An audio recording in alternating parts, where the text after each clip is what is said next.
Welcome back to Go. It is 4:40, and if you are just waking up, NBC News has not declared a winner in the presidential race, but I can tell you it is getting close. Yeah, look at the map, shows Electoral College and that magic 270 number. You can see former President Trump is closing in.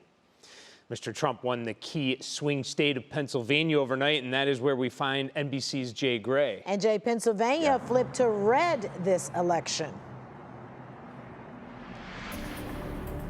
Yeah, Danita, Dave, you know, we thought it may be a couple of days before we had the results necessary to call the race here in Pennsylvania. That's not the case at all. In fact, early this morning, NBC News declaring former president, and it appears future President Donald Trump winning Pennsylvania. The former president has declared himself the winner, took the stage very early this morning. He was joined there by his family, key members of his staff, of course, his running mate, J.D. Vance. And during a speech to supporters who stayed throughout the night and into the early morning, he said that this was a, quote, huge win for democracy. He called them and the support that he's received, quote, the greatest political movement of all time.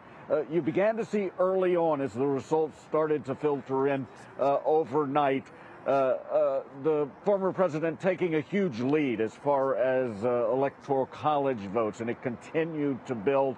And then early this morning, the key swing states of Georgia and North Carolina went to the former president, and just a bit later here, Pennsylvania also declared for former President Trump, and that's when he took the stage. You know, we had talked about this in the days leading up to this election, that Pennsylvania really would be one of the key states, one of the key swing states, and that both campaigns had said they could not win the White House without it. Well, it appears that Donald Trump is well on his way to winning the White House. In fact, we would expect that as the results continue to come in, as the counting continues, that NBC News, watching closely, will likely call this race at some point a little later this morning. So what about Vice President Kamala Harris? Well, we haven't heard from her yet. We have heard from her staff.